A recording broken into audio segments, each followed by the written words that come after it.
Gospa Furman, zakaj vi predlagate drugačen način usklajevanja pokojnin z rastjo plač in življenjskih potrebščin, kot ga predlaga vlada?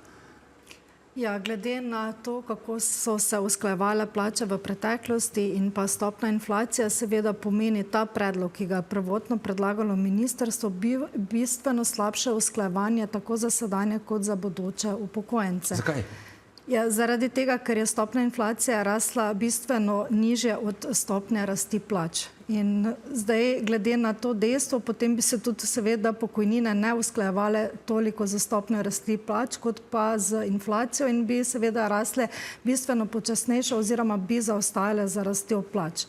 Zdaj, res je, da je ministrstvo sicer nekoliko korigiralo ta člen z predlogom amandmaja, tudi popravilo bistveno, ampak še vedno vztrajamo pri svojem predlogu, ki je še vedno ugodnejši tako za sedanje kot za bodoče upokojence. Res pa je, da to se gleda na dolgi rok, zaradi tega, ker so pač toliko v teh prehodnih določbah podaljšali to obdobje in mislim, da je bil to neki konsenz za to, da je Zveza društev upokojencev tudi njihov predlog podprla, ampak glede na vse ostali celoten paket se nam pa to zdi skrajno, bom rekla, neprimerno do sedanjih upokojencev, ker bodo bistveno na slabšem. Kaj pravite na ta očitek, bo res bistveno na slabšem? Jaz bi najprej se želel zahvaliti vsem danes na odboru, ker je bila pokojninska reforma ena od temeljnih reform in najzahtevnejših projektov vlade sprejeta brez glasu proti na odboru. Se pravi, niti en glas ni bil proti zakonu.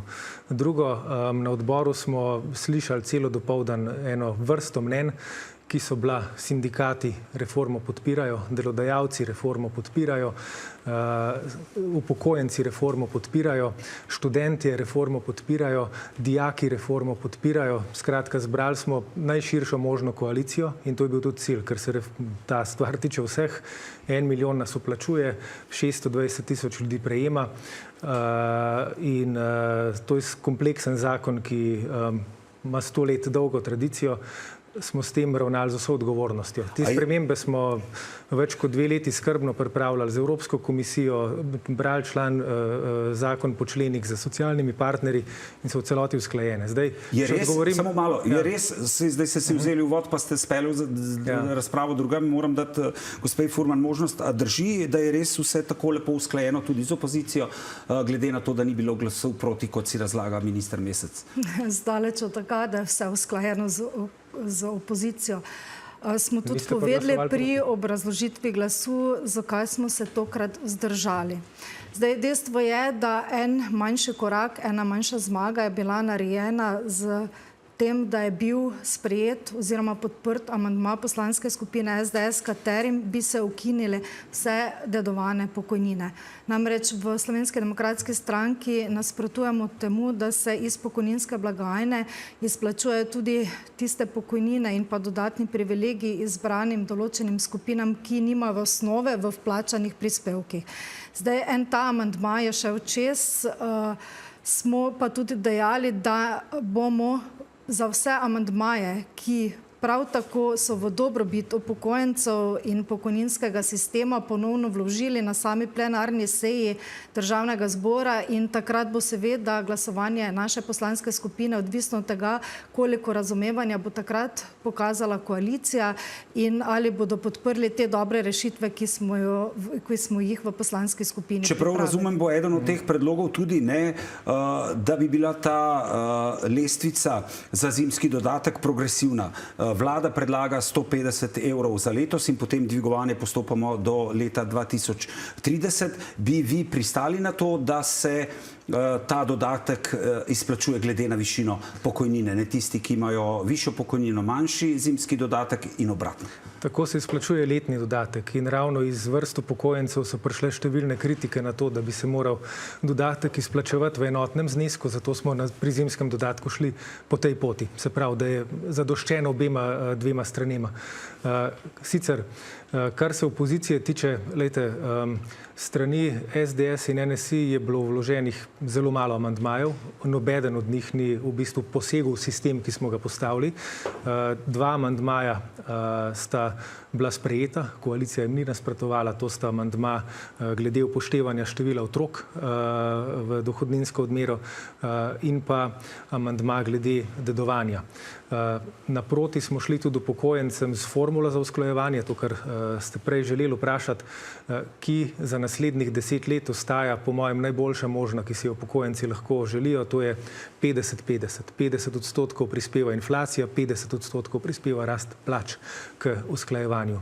Tako da jaz vidim, da smo tle noter ustvarjali en zelo širok družbeni konsenz, ki presega okvir parlamenta in postavlja temelj sistema za naslednjih 15-20 let naprej. Ja, zdaj v poslanski skupini SDS smo pripravili tiste amandmaje, za katere smo menili, da je potrebno spremeniti člene, da bo sledili poštenemu, preglednemu in pravičnemu sistemu pokojninskega sistema kot takšnega. In dejstvo je, da niso bili podprti tisti amandmaji, ki so prav tako ključni za našo podporo, kot je eden izmed amandmajev tudi dvig pokojninske osnove, tudi na vsezadnje usklajevanje pokojnin in pa seveda božičnica, za katero si v Slovenski demokratski stranki prizadevamo vse od leta 2024, pa je takrat predsednik vlade Robert Golob grobo zavrnil naš predlog z takrat izjavo, da je upokojenci ne potrebujejo. Sedaj je vlada pripravila predlog, v katerem je ta božičnica uzakonjena, ampak mi imamo pa od ljudi drugačne odzive, kar se nam zdi nekako tudi smiselno, da pa vendarle božični dodatek je namenjen, bom rekla takrat, tistemu delu leta, kjer je največ izdatkov za ogrevanje, kjer se dražijo energenti in so takrat više položnice, pa vendarle treba nameniti više tistim upokojencem, ki imajo niže pokojnine in pa nekoliko nižji tistim z višjimi pokojninami, da pač laže prebrodijo zimo. In zato smo tudi predlagali to progresivno lestvico, za katere pa moram reči, da so se bili odzivi prav na terenu za strani upokojencem, da se jim zdi to edino pravično in smotrno, zlasti ob dejstvu, da imamo trenutno že skoraj 60% upokojencev pod pragom tveganja revščine in da se je v zadnjih 4 letih pod to vlado ta procent upokojencev iz 12,8% dvignil na 58%. Kaj pravite na ta argument? Glejte, v pokojninskem sistemu, noben pokojninski sistem ni tak, da koga ne bi motila stvar v njem. Vsak bo našel stvari v njem, ki mu niso všeč, ker to je izjemno kompleksen sistem. Še enkrat, govorimo o milijonu plačnikih, več kot 600 000 prejemnikih, 75 različnih zavarovalnih podlagah in vsak bo našel stvar 2, 3 ali pa 50, ki mu v tem sistemu niso všeč. Bistveno je pa tole. Temelj tega sistema je, da se okrog njega strinjamo in da smo ga zmožni financirati. In ga moramo gledati kot vezno posodo. Zato smo usklajevali v najširšem možnem krogu to 2 leti. Tudi opozicija je bila pred začetkom usklajevanj s socialnimi partnerji v celoti povabljena zraven, da prispeva k pokojninski reformi. To se takrat niso odzvali, ampak smo vseeno zdaj v končnici, ko je stvar že zaprta, šli toliko naproti, da smo sprejeli nekaj njihovih predlogov in jaz sem zelo vesel, da ta signal razumejo in so se danes niso nasprotovali pri glasovanju. Ja, v opoziciji smo vendarle glede na visoko leteče napovedi pričakovali celovito pokojninsko reformo, pa vendar danes o tem ne moremo govoriti. Prišli ste z predlogom sprememb pokojninske zakonodaje in zaradi tega so sledili tudi takšni amandmaji, kot so bili vloženi. Dejstvo je tudi, da marsikaj v tej koaliciji je že bilo obljubljeno. Obljubili ste, da bodo upokojenci za zagotovljeno pokojnino imeli višjo od praga tveganja revščine, pa danes vidimo, da imajo nižjo, celo 200 evrov nižjo od praga tveganja revščine. Pričakovali smo, da bojo neke rešitve tudi v okviru sprememb pokojninske zakonodaje, pa žal, saj trenutno zaenkrat temu ne kaže tako. Kot smo povedali, nek manjši korak je bil narejen z potrditvijo tega amandmaja, ki je pomemben. Nažalost ste izločili amandma, s katerim smo želeli črtati tudi privilegirane pokojnine. Vemo, da smo imeli v mesecu maju referendum, kjer se je 92% ljudi, ki so se referenduma udeležili, jasno odločilo, da ne želijo teh izplačevanja teh privilegijev iz pokojninske blagajne. Mi smo z tem amandmajem sledili volji ljudstva, smo želeli zadevo razveljaviti. Žal je bil amandma izločen, bom rekla, za povsem pašalno obrazložitvijo, da pač ne gre nomotehnično, ampak vemo, v praksi parlamentarni so takšni amandmaji, takrat, ko je pač to ustrezalo koaliciji, šli tudi na odbor na glasovanje in čez razpravo. Tako da jaz resnično upam, v želji vseh nas, da bo te amandmaje, ki bojo potem na plenarni seji vloženi, ki gredo v dobrobit ljudi in poštenemu, pravičnemu sistemu in vse zadnje v zaupanje tudi naslednjih generacij podprli. Jih boste, gospod minister? Ja, moram tole pokomentirati, ta amandma za privilegirane pokojnine. Zavrnila ga je zakonodajno-pravna služba, ker to bi pa bilo pravno sporno. Amandma se je glasil, da so v členu k zakonu predlagali, da se s tem amandmajem razveljavi en drug zakon, ki sploh ni v obravnavi. Tako se pa ne sprejema zakonov pri nas. Zdaj, druga stvar, ki jo želim tukaj povedati. Lahko jaz preden boste imeli možnost, da poveste, ker počasi končujemo. Vi pravite, da je dosežen ves ta družbeni konsens, da so tudi sindikati. Ampak koalicija, sindikati, poimenovani delavska koalicija, ki združuje okoli 30 sindikatov in organizacij, pa pokojninski reformi ostro nasprotuje in pravi, če bo sprejeta v taki obliki, da bodo šli oziroma sprožili vse, kar je potrebno za zakonodajni referendum. Se tega ne bojite? Verjamem, da bodo v zbiranje teh podpisov šli. V tej koaliciji sicer jaz nikoli nisem videl več kot 5 posameznikov, lahko jih tudi poimensko naštejem. Zbrani so pa predvsem okrog Mihe Kordiša in njegove nastajajoče nove stranke, ki si predstavlja, da bo z nasprotovanjem pokojninski reformi in demagogijo, ki je okrog nje sporoča, zbral kritično maso ljudi za svoj nov politični projekt.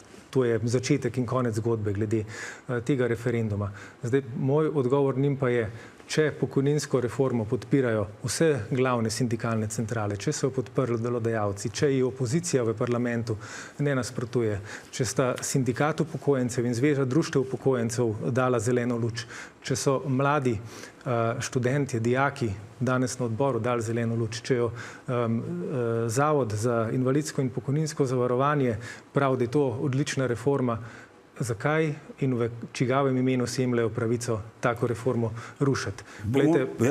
Pokojninski sistem, sam še to bom rekel, je eden od temeljev družbe, je tudi eden od najstarejših inštitucij, ki jo imamo v Sloveniji, star je 100 let in če želimo imeti demokratično ureditev, moramo vedeti, da je procedura mati demokracije. Mi smo šli po najširši možni demokratični proceduri, da smo ta konsenz oblikovali. V nobeni evropski državi in v nobeni civilizirani državi se pa ne more pokojninskega sistema določati na ulici. To vodi v družbeni propad. Bomo videli, najlepša hvala obema, da ste bila naša gostja. Bomo to, kar ste dejali, poskušali preveriti v enem od soočenj z predlagatelji. Bomo povabili tudi vas oziroma sindikati, ki nasprotuje, pa bomo še to. Ko zberejo 40 000 podpisov. Dobro, najlepša hvala, da ste bili naša gosta. Hvala lepa. Hvala.